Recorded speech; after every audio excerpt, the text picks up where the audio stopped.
the world is like right now. It's adapting to what is becoming a normal for now, and just creating something that's artistic, creating something that has content. To let go of the baggage that is holding us back. We need time to enjoy being women. When water crashes into a rock, it doesn't stop. It goes around the rock, it goes over the rock, underneath the rock, and at some point, that rock either it withers down or the rock rolls away and then the wave continues to flow. But there's always this opposition of the wave into the coast, always. And after a while, all the sand that we walk on, that soft sand, that is so comforting just to walk on and enjoy, that once was a rock.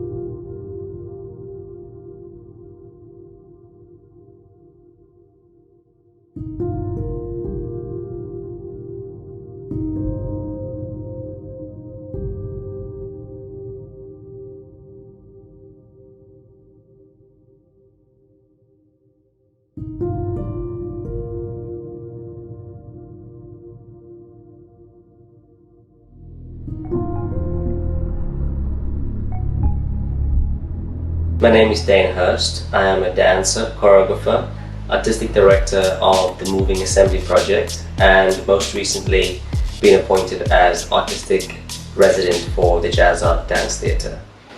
Currently I'm working on a piece entitled FRONTLINE for the 14 trainees of the Jazzart Dance Theatre company. The reason why I chose FRONTLINE as a title was because all through the months of the pandemic, watching the news, I've seen different types of people labeled as being on the front line, those in the firing line, specifically the nurses and doctors in hospitals in direct contact with this virus. And also during this pandemic, there's been so many protests around the world, most notably the gender-based violence protests in South Africa and the Black Lives Matter protests in UK and in the US. Those people that take to the streets to protest, they are the ones that put themselves in the front line, in the firing line, standing up for rights, speaking out against injustices, calling the government to take action. It generally refers to people who take it upon themselves, find the courage, find the bravery to stand up in the place of others, or to show others the way, or to open the doors for others, or to be a voice for others. When I see these young trainees of the Jazzart Dance Theatre company being at the front line, them being the next generation moving forward at a time of pandemic, at a time of global change, at a time of major unrest and protest, at a time of climate change, they are the ones that have to be courageous and bold and brave. So this work is just about that concept. I've been working remotely from my apartment in London, and I've been communicating, training, creating choreography for the trainees in Cape Town. I feel that since the lockdown measures have been eased off and the trainees have been able to go back into the studio, choreographically I've had to rely purely on physical communication. I would give the dancers some movements, I'll see them doing that on the screen. Sometimes the screen freezes because of internet issues, so I'd have to wait, and then I'd have to give them tasks to say, okay, I've got this concept, here's the music. I send them the music, they work on something, and then they show it to me or they send me a video. So we've had to find ways to kind of navigate in a convoluted way at its most difficult times.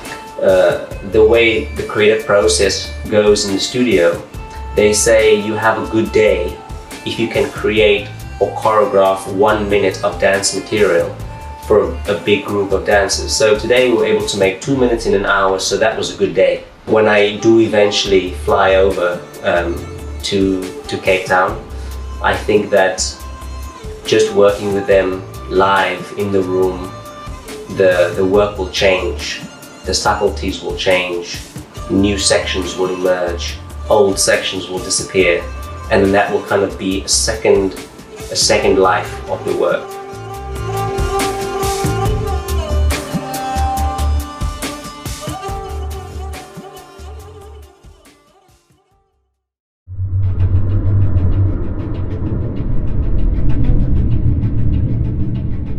Good day, everybody. My name is Ebrahim Medell. I am the artistic director with the Yoga Theatre Company.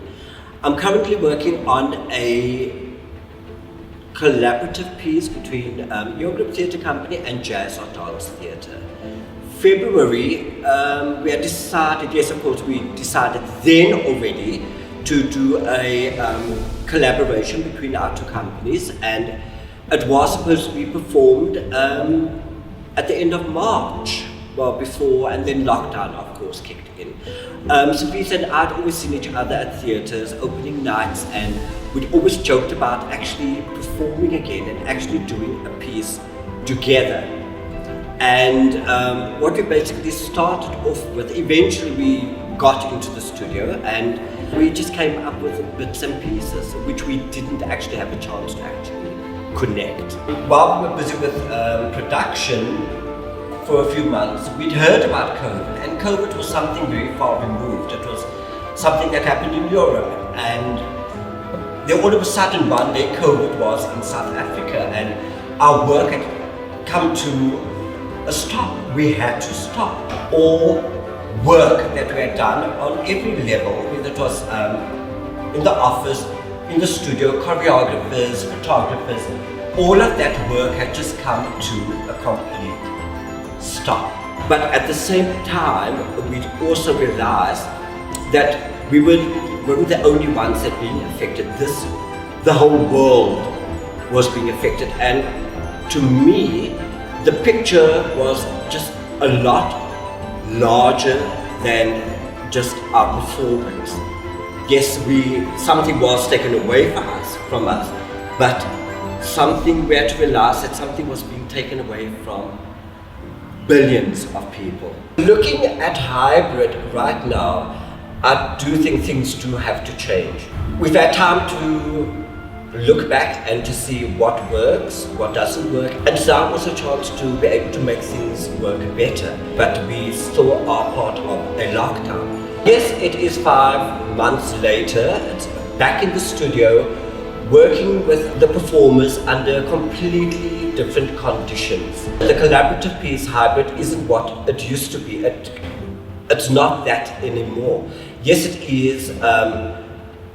It's about adapting to what the world is like right now. It's adapting to what is becoming a normal for now, and just creating something that's artistic, creating something that has content.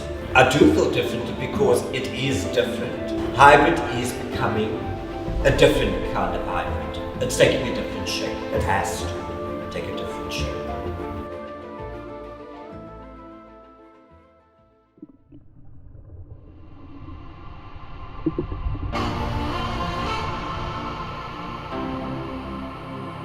Hello, my name is Lulu Mlangeni. I'm a dancer, choreographer, and director from South Africa.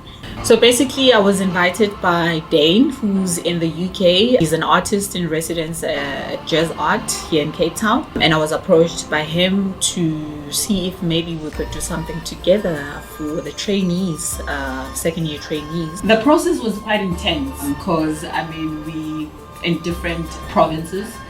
Was in Joburg, they're in Cape Town, so also with working online, it's unusual, it's something new, and we're all trying to navigate around this. I've worked with the guys for a period of a week online, and then I decided no man, I need to see these guys in person because most of my work, they're all about energy. So I was not feeling them, and I felt that there was a lack of understanding as to what is it that I want them to project when it comes to the work at hand.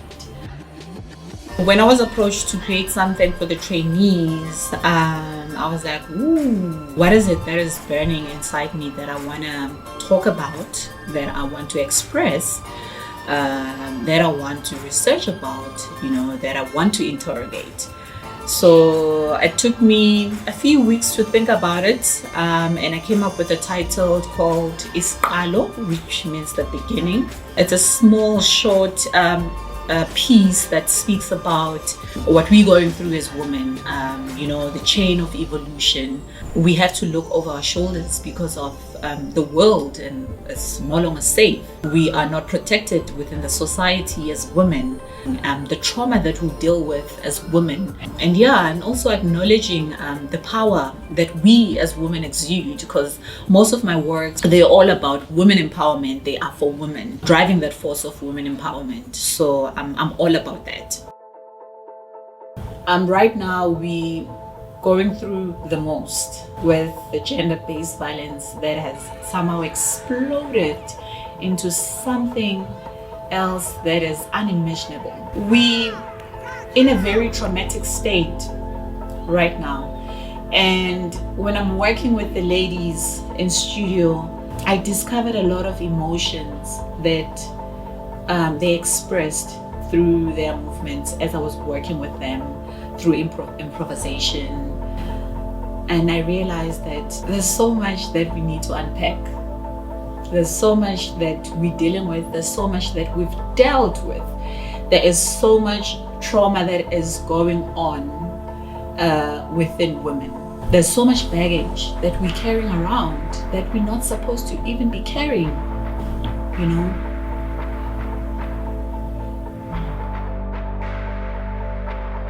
I was telling them that this is the only chance that they have to voice out their issues, their traumas, their whatever that they're going through that is making them so depressed and emotional through movement. It is through this artistry of movement, dancing.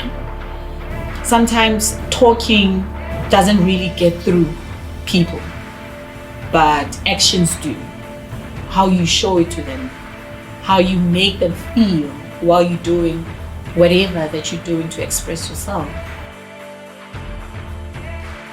It needs time. We need time to heal.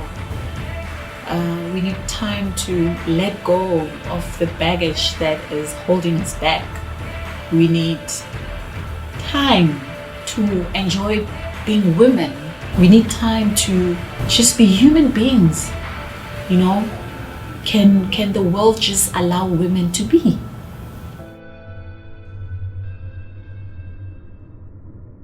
Us making work through this time, at a time of change, at a chaotic time, at a troublesome time, but staying positive through it, I think that anything that comes out of it will have an effect, and I hope that this work inspires people. I hope that it moves people. I hope that it challenges people to not stop and to keep moving in a direction, even though the obstacles are all around the corner. I hope that this process will somehow inspire and motivate them to take on the struggle that we've already started,